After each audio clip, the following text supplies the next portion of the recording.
নমস্কার, কেমন আছেন সবাই? আশা করি সবাই ভালো আছেন আর আমরাও বেশ ভালো আছি। আমি রীতা, আমার নতুন আরেকটি ব্লগে আপনাদের সবাইকে স্বাগত জানাই। আজকে যে ভিডিওটি আমি আপনাদের সঙ্গে শেয়ার করছি এটা বেশ কিছুদিন আগের, তাই এর দিন বা তারিখ আমার কিছুই মনে নেই। শুধু এটুকু মনে আছে আমরা তারাপীঠ ঘুরতে গিয়েছিলাম, তারপরে এই ভিডিওটি করা। তারাপীঠ থেকে ফিরে এসে জানেন তো, কোথাও থেকে ঘুরতে গেলে শুধু তারাপীঠ কেন বলছি, যে কোনো জায়গা থেকে ঘুরে আসার পর সবথেকে যেটা বেশি হয় সেটা হচ্ছে জামা কাপড়। মানে প্রচুর পরিমাণে জামা কাপড় যা পরেছি, যা নিয়ে গেছি সব মিলেমিশে। তো সেইগুলোই সকাল থেকে উঠে হাজব্যান্ড সমস্ত কিছু ভিজিয়ে দিয়েছে গরম জল করে, আর তখন বেশ ঠান্ডা। তো যাই হোক, কাঠের উনুনে একটু গরম জল করা হয়েছে আর সমস্ত জামা কাপড়গুলো ভিজিয়ে দিয়ে আমি চলে এসেছি এখানে সোনার জন্য একটু টিফিন বানাতে, কারণ সে স্কুলে যাবে। তো একটু রুটি করে তার মধ্যে ডিমের অমলেট দিয়ে ওই ডিম মানে এগরোল মতো বানিয়ে দিলাম, আর একটু টমেটো কেচাপ দিয়ে দিলাম। ওটা প্রায় শেষই হয়ে গেছে। যাই হোক, সোনাকে আগে তাড়াতাড়ি একটু রেডি করে পাঠিয়ে দিলাম, তারপর এই সমস্ত কাজকর্মগুলোতে হাত দেব।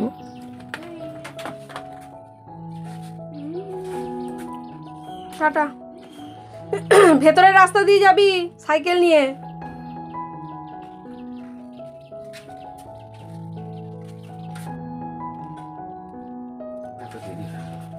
আমি ফোন করতে যাবো, দেখি ফোন নিয়ে যাওনি। মুড়ি আমাদের শেষ হয়ে গেছিল, তাহলে আগে খাবারটা দিয়ে দিই, বুঝলে? তুমি আনলে এতগুলো সাগানো, তারপর লাস্টে দেখো পচে যায়। এত সাগান দেওয়ার জন্য ভালো, অল্প নিয়ে আসবে, খাওয়া হয় না আমাদের। প্রত্যেকবার হাজব্যান্ড যখন বাজার করে আনে তখন প্রায় ছোটোখাটো একটা দ্বন্দ্ব লেগেই যায় আমাদের মধ্যে। আপনাদের মধ্যে এটা হয় কি? কারণ যেটা বলি সেটা না এনে বেশি করে উল্টোপাল্টা জিনিস নিয়ে আসে। এই দেখুন না, শাকটা কতটা পরিমাণে নিয়ে এসছে। এটা বেশি দিন রাখা যাবে না, নষ্ট হয়ে যাবে। কারণ শাকটা আমরা দুজন মাত্র খাবো, সোনা খুব একটা পছন্দ করে না। জোর করে একটু আধটু খাইয়ে দিতে হয়, তাহলেই খায়। যাই হোক বন্ধুরা, হাজব্যান্ড ওখানে বসে এখন সবজিপাতি সমস্ত কিছু কাটাকুটি করে আমাকে একটু গুছিয়ে দেবে, কারণ আজকে তো অনেক কাচাকুচি করতে হবে জামা কাপড়। তো ওই জন্য ও বললো যে আমি এখানে এগুলো গুছিয়ে দিই তোমাকে একটু, তাহলে তোমার রান্নায় সুবিধা হবে। আর এদিকে আমি ততক্ষণে রুটি করে নিচ্ছি, কারণ আমি রুটি খাবো, ভাত খাবো না। ভাতটা তো আমার আগেই হয়ে গিয়েছে, কারণ সোনা খেয়ে স্কুলে গেছে। তো হাজব্যান্ডকে ভাত দিয়ে দেবো আর আমি খাবো রুটি। তো শুধু রুটি আমারও খেতে ভালো লাগছিল না, তাই ভাবছি আমিও একটু সোনার মতো একটু এগরোল মতো বানিয়ে নেব। আর এই রুটিটা আটা দিয়েই বানিয়েছি, কোনো ময়দা দিয়ে বানাইনি। তো রুটিটা করে নিয়ে তারপরে ভাবলাম আগে হাজব্যান্ডকে খেতে দিয়ে দিই। তো ওর খিদে পেয়ে গেছে আর বললো শুধু পেঁপে সেদ্ধ দিয়েই খাবে, অন্য কিছু খাবে না। তাই ওই যে পেঁপে সেদ্ধ দিয়ে হাজব্যান্ডকে ভাতটা দিয়ে দিচ্ছি। আর এরপর আমি একটু এগরোল মতো বানিয়ে নেব। আর কিভাবে বানাই চলুন সেটাও আপনাদের সঙ্গে এখন শেয়ার করব। চাটু তো বেশ গরম হয়ে গেছে, তো একটু সর্ষের তেল দিয়ে দিলাম। আর তারপরে ডিমটা আগে থেকেই ফাটিয়ে নিয়েছিলাম, তার মধ্যে একটু কাঁচা লঙ্কা আর একটু পেঁয়াজ দিয়েছিলাম। দিয়ে অল্প করে ডিমের ব্যাটারটা ঢেলে দিলাম, তারপরে এই যে রুটি দিয়ে দিলাম। ব্যাস হয়ে গেল। এবার এটাকে একটু ভালো করে এপিট ওপিট করে ভেজে নেব। তো আরও একটা রুটি ছিল, যে বাকি ডিমটা পড়েছিল সেটা দিয়ে আরও একটা রুটিতে একটু নিয়ে নিলাম। তো এটাও একটু এপিট ওপিট করে ভেজে নিচ্ছি। আর তারপর ওর মধ্যে একটু হালকা করে টমেটো কেচাপ দিয়ে এই যে পুরো রোল মতো বানিয়ে নিয়েছি। এটা খেতেও বেশ টেস্টি হয়। তো এই যে এখন খাবারটা খেয়ে নিই, কারণ এখন কাজ করতে হবে কোমর বেঁধে। তাই পেটটাকে আগে ঠিকঠাক মতো ভর্তি করে নিই, তবেই কাজ করতে এনার্জি পাবো, তাই না? আর এই তো বন্ধুরা, খাওয়া দাওয়া সেরে নিয়ে কর্তাকে নিয়ে এবার কোমর বেঁধে কাজে নেমে পড়েছি। বেশ কিছু জামা কাপড় এখানে আগেই কেচে মেলে দেওয়া হয়ে গিয়েছে। আর এই দেখুন না, আনন্দের সঙ্গে এখানে নাচছে, কাজ করছে আর আমাকে গান শোনাচ্ছে। জানে না যে ওখানে ক্যামেরাটা সেট করা আছে। যাই হোক, এখন দুজনে মিলে এইভাবে এখন সমস্ত জামা কাপড় বাড়িতে যত দড়ি আছে সব জায়গায় মেলে দিয়েছি। তো শেষ পর্যন্ত বাড়িতে যা দড়ি আছে তাতেও কুলোয়নি, আমাদের রাস্তাতেও যেতে হবে। তো একসঙ্গে কাজ করার মজাই আলাদা। হ্যাঁ, কেউ যদি কেচে দেয়, কেউ যদি মেলে দেয় তো বেশ সুবিধে হয়। আর একা একা কাজ করতে গেলে না তখন প্রচণ্ড রাগও ধরে, সময়টাও নষ্ট হয়। আর এই একসঙ্গে কাজ করতে গেলে বেশ অল্প সময়ের মধ্যে কাজটা হয়েও যায় আর মনটাও ভালো লাগে, কেউ আমাকে হেল্প করছে, তাই না বলুন? তো আজকে তো আর কোথাও কাজে যাবে না। এই দেখুন না, সারা বাড়িতে এক সব দড়ি একেবারে ভর্তি করে ফেলেছি কেচে।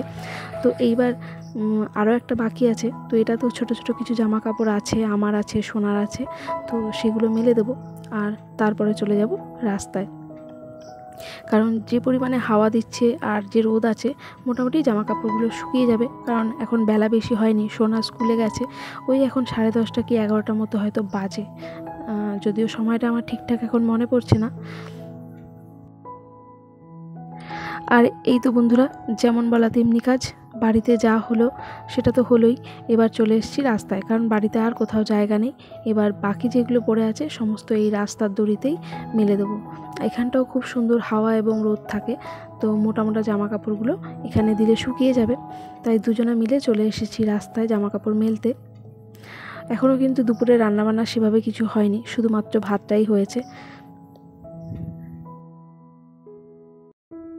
আরও অল্প কিছু বাইরের কাজ বাকি ছিল, তো সেগুলো হাজব্যান্ড করছে। ততক্ষণে আমি আবার ঘরে চলে এলাম। তো অল্প করে চিকেন নিয়ে এসেছিলো, বলেছিলো একবেলার মতো যেটা হয় সেটা খাবো, রাতে আর চিকেনটা খাবো না। তো সেই জন্য অল্প করে একটু চিকেন নিয়ে এসেছিলো। সেটা এখন ধুয়ে এটাকে একটু নুন হলুদ মাখিয়ে রেখে দেবো, আর তারপরে আমি স্নানে চলে যাব। আর যেহেতু শীতকাল তখন, তাই বেগুন পোড়া খেতে তো বেশ লাগে, আর কাঠের উনুনে বেগুন পোড়ার টেস্টই আলাদা। তো হাজব্যান্ড ওদিকে ওই কাজগুলো করছিল, ততক্ষণে আমি স্নান সেরে চলে এসেছি। এই সমস্ত কাজগুলো করতে করতে বেলা অনেক হয়ে গিয়েছে। মাঝে আরও কিছু কাজ করেছি, যেগুলো ভিডিও আকারে শ্যুট করা হয়ে ওঠেনি।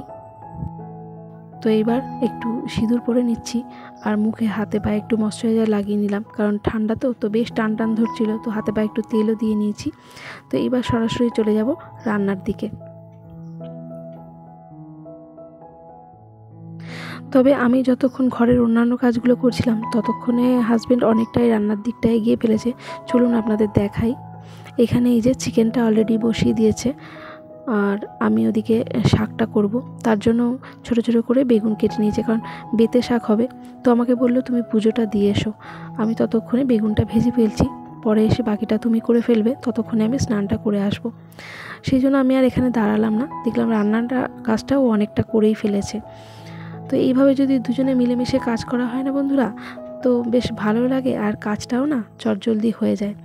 তো ও ওদিকে বেগুনটা ভাজা করে নিয়েছে, ততক্ষণে আমি পুজো টুজো দিয়ে সেরে চলে এসেছি। আর এই তো এবার নামিয়ে নেওয়ার বেলা। তো বেগুনটা ভেজে আলাদা করে তুলে রেখেছিলাম, তারপরে এবার এই যে শাকটা দিয়ে নেড়ে ছেড়ে এবার নামিয়ে নিলাম। হয়ে গেল শাক ভাজাটা। এটা হচ্ছে বেথুয়া শাক, আর ওদিকে হয়েছে চিকেন। এছাড়াও অনেক কিছু খাবার পড়ে আছে। আমরা যখন আগের দিন বাড়িতে এসেছি তারাপীঠ থেকে, তো আমার হাজব্যান্ডের একটা ওই দিন পিকনিক ছিল, কিন্তু যেহেতু যেতে পারিনি, তো ওই পিকনিকের ওখান থেকে, মানে যে বন্ধু পিকনিক দিয়েছিল বা যে দাদা, সে অনেক কিছু খাবার পাঠিয়ে দিয়েছিল। তো তারই কিছু পড়ে আছে, যেমন দই কাতলা পড়ে আছে, তারপরে বেশ কিছুটা চিকেনও পড়ে আছে, ওই দাদা যে চিকেনটা দিয়েছিল। তারপরে আমরা করেছি বেগুন পোড়া, বেথুয়া শাক ভাজা, আর একটু চিকেনেরও ঝোল করেছিলাম, যেহেতু আগের দিনের চিকেনটা পড়ে আছে তাই। তো এই দিয়ে এখন দুপুরের খাওয়া দাওয়াটা সেরে নেব। সোনা বাড়ি আস্তে আস্তে সেই 4টে 4:30 হয়ে যাবে। তাহলে চলুন এখন আমরা দুজন খাওয়া দাওয়াটা করে নিই। বন্ধুরা, এই পর্যন্ত আজকের ভিডিওটি আপনাদের কেমন লাগলো একটা কমেন্ট করে জানাবেন। যদি ভালো লাগে তাহলে একটা লাইক করবেন। আর এই ধরনের ব্লগ ভিডিওগুলি যদি আপনারা প্রতিনিয়ত দেখতে চান, তাহলে চাইলে আমার চ্যানেলটি সাবস্ক্রাইবও করতে পারেন। আর যারা যারা অলরেডি তা করে ফেলেছেন তাদের অসংখ্য ধন্যবাদ। এছাড়াও ফেসবুকে আমার একটি পেজ আছে, যদি চান আপনারা তাহলে সেই পেজটাও ফলো দিতে পারেন। সেখানেও অনেক ছোট ছোট ভিডিও আমি শেয়ার করে থাকি। আজকে বিয়ের ডেট আছে, তুমি জানো? আজকে বিয়ের ডেট আছে, শিওর?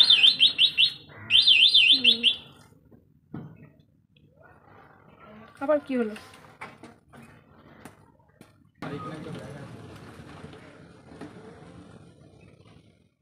এখন বেলা প্রায় 3টে মতো বাজে। তো হাজব্যান্ড খাওয়া দাওয়া করে 10 মিনিট একটু রেস্ট নিয়েছিল, তারপরে টোটো নিয়ে বেরিয়ে গেল। কারণ আজকে বিয়ের ডেট আছে, আর বিয়ের ডেট থাকলে না টোটোতে বেশ ভাড়া হয়। তো সেই জন্য আর বসে না থেকে চলে গেল বেরিয়ে পড়লো টোটো নিয়ে। আর আমিও আমার কাজে লেগে পড়লাম। খাওয়া দাওয়ার পর এই যে কটি বাসন বেরিয়েছে সেগুলো এখন ধুয়ে মেজে তুলে নিচ্ছি। কারণ ওই ছোটো জায়গার মধ্যে যদি এখন বাসন রাখি, আবার সন্ধেবেলা চা খাওয়া হবে, আবার বাসন জমবে, তাতে করে জায়গাটা না কেমন একটা নোংরা দেখতে লাগে। তো ছোটো জায়গা যত পরিষ্কার রাখা যায় ততই ভালো, তাই না? তো যাই হোক, বাসন কোসন তো আমি মেজে নিয়েছি। এবার সমস্ত কিছু বাসনগুলো গুছিয়ে নেবো। তার আগে দুপুরবেলা বেশ কিছু বাসন মেজেছিলাম, মানে সকালবেলা খাওয়া দাওয়ার পর যেগুলো ছিল সেগুলো তো জল ঝরে শুকিয়ে গেছে ভালো, তো সেগুলো সরিয়ে নিলাম। আর যেগুলো এখন মেজেছি সেগুলো এখন এখানে জল ঝরানোর জন্য উল্টে দেবো।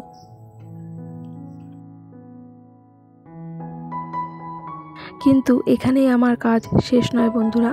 সমস্ত কাজ গুছিয়ে যদি একটু শুতে যাই তবে ভালো, নাহলে সন্ধ্যের পর আবার উঠতে হবে। কারণ শুয়ে পড়লে এই শীতের বেলা আর উঠতে ইচ্ছা করবে না, কারণ এই সময়টা তো বেশ ভালোই ঠান্ডা ছিল। তাই যত জামা কাপড় কাচা হয়েছে তা যেগুলো শুকিয়েছে সেগুলো তুলে নিলাম, আর যেগুলো না শুকিয়েছে সেগুলোও তুলে নেব। কারণ কাচতে কাচতে অনেকটাই তো দেরি হয়ে গিয়েছিল, তো মোটা জিনিসগুলো খুব ভালো শুকায়নি। তো যাই হোক, যেটুকু যা শুকিয়েছে অথবা যেগুলো শুকোয়নি সেগুলো সবই তুলে নেব। তুলে নিয়ে তারপরে ওই বারান্দাটায় সব আলাদা আলাদা করে পার্ট বাই পার্ট সব মেলে দেবো। কিছু শুকনোগুলো একটা জায়গায় রাখবো, যেগুলো ভেজা আছে সেগুলো একটা জায়গায় রাখবো। কারণ এই যে সমস্ত কিছু গুছিয়ে যেই একটু বিছানায় উঠবো তখনই দেখবো সন্ধে হয়ে গেছে, আবার উঠে সন্ধে দিতে হবে। তো যাই হোক, তাই কাজ কমপ্লিট করে শোয়াই ভালো, তাহলে নিশ্চিন্তে একটু শুতে পারবো। আর এই যে আমার সেরা বারান্দা, যেটা করে আমি সত্যি খুব অনেক উপকৃত। তাই সমস্ত জামা কাপড়গুলো এখানে এনে ভিজেগুলো একদিকে আর শুকনোগুলো একদিকে করে মেলে রাখলাম। চলুন তাহলে আজকের ভিডিওটা এই পর্যন্তই। সকলে ভালো থাকবেন, আবারও দেখা হবে।